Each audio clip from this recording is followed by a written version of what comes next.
अस्सलाम वालेकुम, my name is Mahnoor. आज हमने चैप्टर नंबर 3 में जिस टॉपिक को स्टडी करना है उसका नाम है केमिकल बॉन्ड। केमिकल बॉन्ड की सबसे पहले हम डेफिनेशन देखते हैं। It is a force of attraction. एक ऐसी फोर्स ऑफ अट्रैक्शन है बिटवीन एटम्स, जो एटम्स के दरमियान में होती है। क्या काम करती है? Which hold them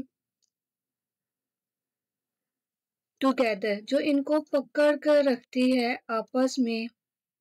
in a molecule, किसी भी मॉलिक्यूल में, और एक कंपाउंड, और किसी भी कंपाउंड में। ये हमारे पास केमिकल बॉन्ड की definition. Force of attraction. Force of attraction से मुराद ये है, एक ऐसी फोर्स है जो दो चीजों को एक दूसरे के नजदीक लेकर आती है, अट्रैक्ट करती है। और ये किनके दरमियान होती है? एटम्स के दरमियान में। क्या काम है इनका? होल्ड, पकड़ कर रखती है। देम से मुराद है एटम, टुगेदर आपस में यानी इकट्ठे, इन अ मॉलिक्यूल किसी भी मॉलिक्यूल में, और कंपाउंड में। हम एग्जांपल ले लेते हैं। एग्जांपल है हमारे पास एक कंपाउंड है जिसका नाम है सोडियम क्लोराइड। इस सोडियम क्लोराइड में हमारे पास दो एटम है, एक सोडियम का और एक क्लोरीन का। अब ये दो एटम आपस में मिले हुए हैं, इकट्ठे हैं। इसकी वजह क्या है? इसकी वजह है फोर्स ऑफ अट्रैक्शन, यानी इस फोर्स ऑफ अट्रैक्शन ने। और इसमें जो फोर्स ऑफ अट्रैक्शन होती है उसका नाम है इलेक्ट्रोस्टैटिक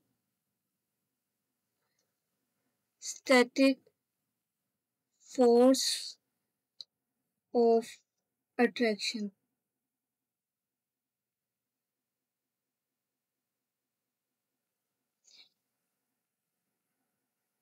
ये फोर्स ऑफ अट्रैक्शन का हमारे पास नाम है NaCl में जो होती है इलेक्ट्रोस्टैटिक फोर्स ऑफ अट्रैक्शन। ये क्या होती है ये हम अपने नेक्स्ट लेक्चर में पढ़ेंगे। इस फोर्स ऑफ अट्रैक्शन की वजह से क्या चीज होती है?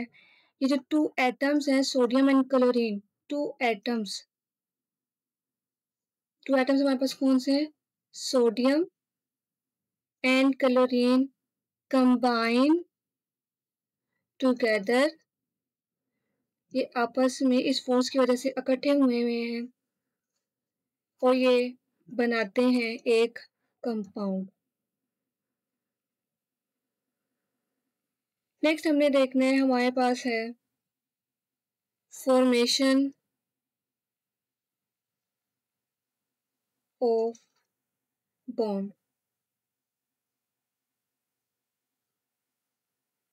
बॉन्ड हमारे पास कैसे बनता है?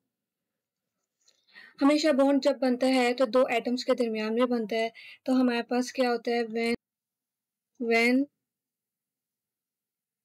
टू एटम्स अप्रोच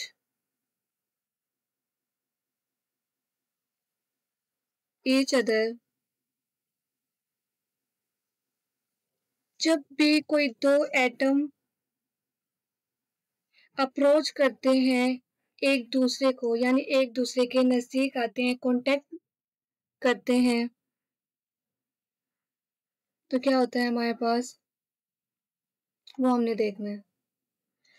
सपोज हमारे पास दो एटम्स हैं,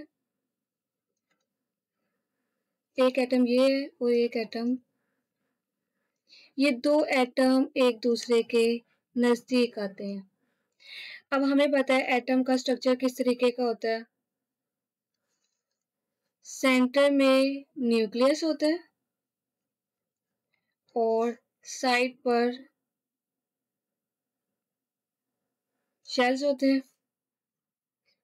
इसी तरीके से इस एटम में भी क्या होंगे हमारे पास? सेंटर में न्यूक्लियस और साइड पर हमारे पास होते हैं शेल्स। हमें पता है न्यूक्लियस में क्योंकि प्रोटॉन होते हैं तो इनके ऊपर पॉजिटिव चार्ज होता है। इधर भी न्यूक्लियस है तो इसमें प्रोटॉन है तो इनके ऊपर पॉजिटिव चार्ज आ जाएगा, और जो साइड पर होते हैं वो हमारे पास होते हैं इलेक्ट्रॉन्स होते हैं, इधर भी और इधर भी। अब इनके पास भी दो चार्जेस हैं, पॉजिटिव और नेगेटिव, और इनके पास भी दो चार्जेस हैं। तो अब हमारे पास दो पॉसिबिलिटीज हैं।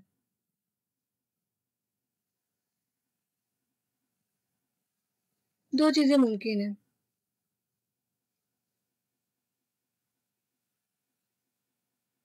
अब हम देखते हैं डायग्राम के थ्रू।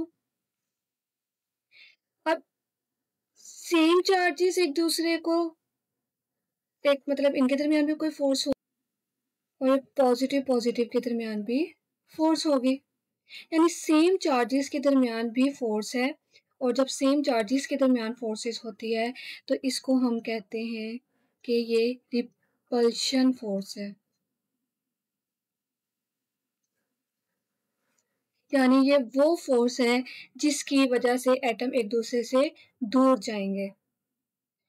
और दूसरे चांसेस ये भी हैं, जैसे एक दूसरे के नजदीक आएंगे तो इसका पॉजिटिव इसके नेगेटिव को अट्रैक्ट करेगा, और इसका नेगेटिव इसके पॉजिटिव को अट्रैक्ट करेगा। यानी ये जो ग्रीन कलर में मैंने फोर्सेस बनाई हैं, ये सेकंड फोर्स है। सेकंड पॉसिबिलिटी ये है कि इसमें ऑपोजिट चार्जेस के दरमियान भी फोर्सेस होंगी, और ऑपोजिट चार्जेस के दरमियान जो फोर्स होती हैं उनको कहते हैं अट्रैक्शन फोर्सेस।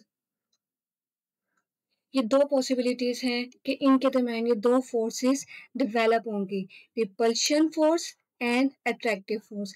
रिपल्शन फोर्स वो होती है जो एक दूसरे को दूर रखती है, एक दूसरे को नजदीक नहीं आने देती। अट्रैक्शन वो होती है जिसकी वजह से दो एटम या कोई भी दो चीजें एक दूसरे के नजदीक आती हैं। पढ़ा कि हमारे पास दो पॉसिबिलिटीज थी, एक हमारे पास रिपल्शन फोर्स थी और एक हमारे पास अट्रैक्टिव फोर्स थी।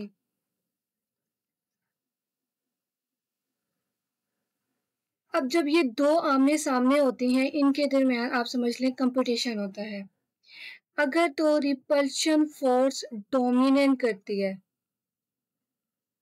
डोमिनेट का मतलब होता है जीत जाती है या हुक्मरानी करती है, तो हमारे पास क्या होगा, बॉन्ड नॉट फॉर्म्ड। तब हमारे पास बॉन्ड नहीं बनेगा। और जब हमारे पास अट्रैक्टिव फोर्सेस डोमिनेट कर जाती हैं कंपटीशन में, यानी जीत जाती हैं, तब हमारे पास बॉन्ड बन जाएगा।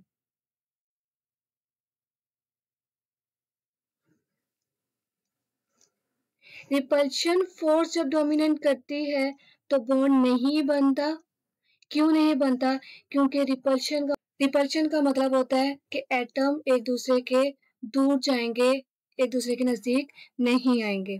और जब अट्रैक्टिव फोर्सेस डोमिनेट करती हैं, जीत जाती हैं, तो बॉन्ड बन जाता है। क्यों बनता है? क्योंकि अट्रैक्टिव फोर्सेस का काम है वो दो चीज़ों को आपस में इकट्ठे रखती हैं, एक दूसरे के नज़दीक रखती हैं। और जब भी कोई दो एटम एक दूसरे के नज़दीक जाते हैं, मिलते हैं और इकट्ठे होते हैं, तो हम कहते हैं उसका बॉन्ड बना हुआ है। और जब भी बॉन्ड बनता है, आपको पता है कभी भी कंपटीशन वगैरह होती है तो एनर्जी यूज होती है। तो अट्रैक्टिव फोर्सेस जब जीतेंगी, बॉन्ड बनेगा, और बॉन्ड बनने के नतीजे में जो एटम्स हैं उनकी एनर्जी क्या हो जाती है, कम हो जाती है।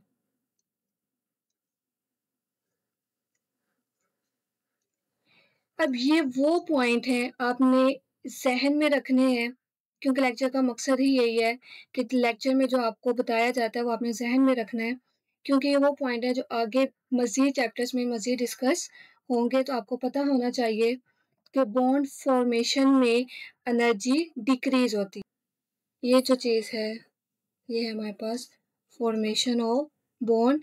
बॉन्ड कब बनता है? जब अट्रैक्टिव फोर्सेस डोमिनेट करती हैं। और ये एमसीक्यूज वगैरह में भी आ सकता है। कि जब रिपल्सिव फोर्स डोमिनेट करेंगी तो क्या बॉन्ड बनेगा या नहीं बनेगा? बॉन्ड नहीं बनेगा। और जब अट्रैक्टिव फोर्सेस डोमिनेट करेंगी तो बॉन्ड बन जाएगा। और जब बॉन्ड बनता है तो एनर्जी हमारे पास क्या होती है? डिक्रीज होती है। नेक्स्ट इसमें हमें टाइप्स बताई हुई हैं। हमारे पास टाइप्स है किसकी? Types of chemical bond. आपकी किताब में मेंशन है कि यहाँ पर 3 टाइप्स हैं, तो आपने 3 टाइप्स ही मेंशन करनी है। 3 टाइप्स ऑफ केमिकल बॉन्ड। और ये एमसीक्यूज में भी आपको आ सकता है। केमिकल बॉन्ड की कितनी टाइप्स हैं? 3 टाइप्स हैं। 1 है आपके पास ionic bond,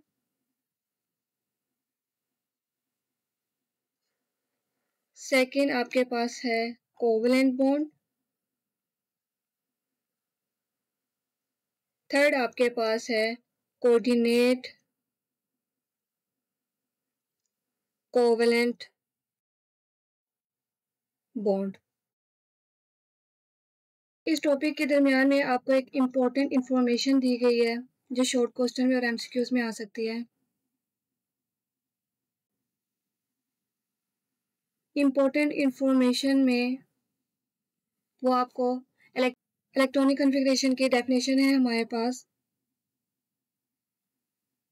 the arrangement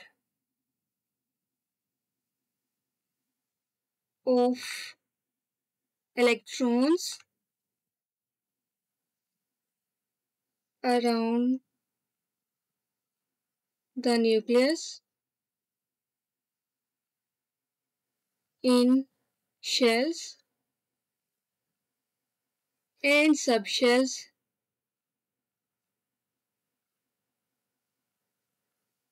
is called electronic configuration.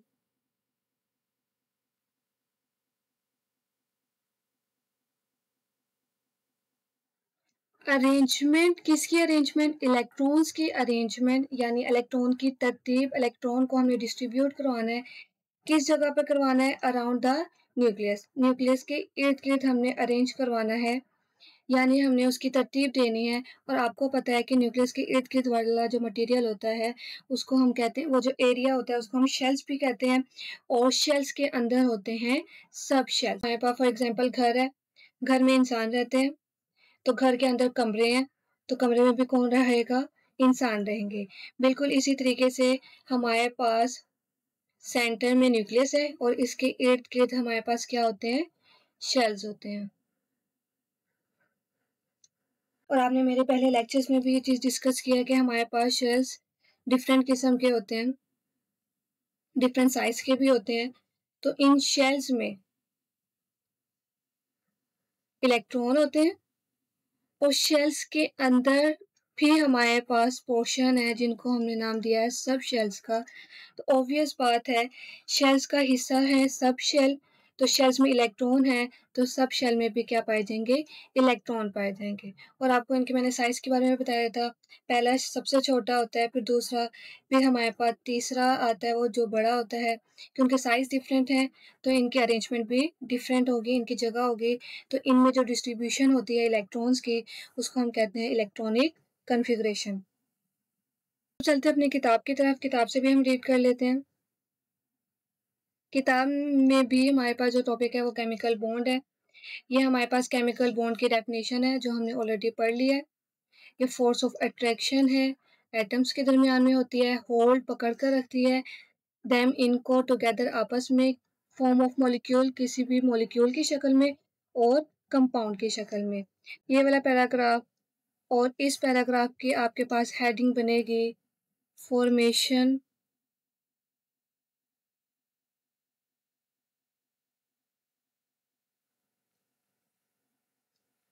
Of bond.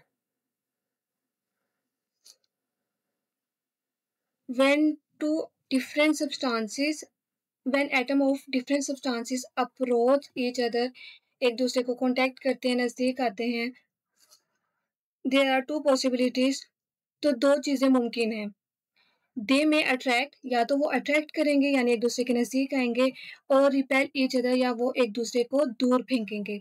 If the forces of attraction between them, अगर तो फोर्सेस ऑफ अट्रैक्शन उनके दरमियान डोमिनेट, जीत जाती हैं, हुक्मरानी करती हैं, देन फोर्सेस ऑफ रिपल्शन, यानी वो फोर्सेस ऑफ रिपल्शन के ऊपर आ जाती हैं फोर्सेस ऑफ अट्रैक्शन, यानी वो रिपल्शन के फोर्स से जीत जाती हैं अट्रैक्शन वाली forces.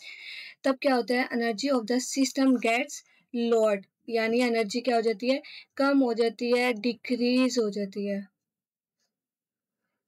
And as a result, और नतीजे के तौर पर, टू एटम्स विल रिएक्ट, दो एटम रिएक्ट करेंगे, to form a new molecule, और एक नया मॉलिक्यूल बनाएंगे।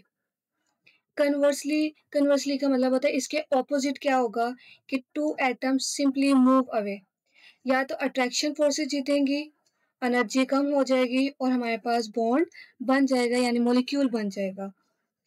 और ऑब्वियस बात है, दूसरी साइड पे हमारे पास रिपल्शन फोर्सेस थी, अगर वो जीत जाती हैं तो सिंपली क्या होगा, वो जो एटम थे वो एक दूसरे से मूव अवे हो जाएंगे। मूव अवे का मतलब है एक दूसरे से दूर चले जाएंगे।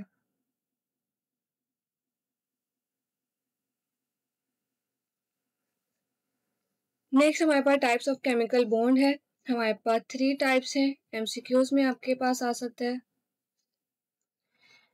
Ionic bond, covalent bond and coordinate covalent bond. ये आपके पास इंटरेस्टिंग इंफॉर्मेशन है। इलेक्ट्रॉनिक कॉन्फ़िगरेशन की डेफिनेशन जो हमने पढ़ ली है। अरेंजमेंट का मतलब होता है तरतीब अराउंड द न्यूक्लियस, न्यूक्लियस के इर्द गिर्द वाला एरिया किसी भी एटम का, और उसके इर्द गिर्द वाले एरिया को कहते हैं शेल्स और सब शेल्स। इनमें जो इलेक्ट्रॉन की अरेंजमेंट है उसको हम कहते हैं इलेक्ट्रॉनिक कॉन्फ़िगरेशन, और ये भी आपके पास शॉर्ट क्वेश्चन में आ सकती है, और यही डेफिनेशन आपके पास एमसीक्यूज में भी आ सकती है।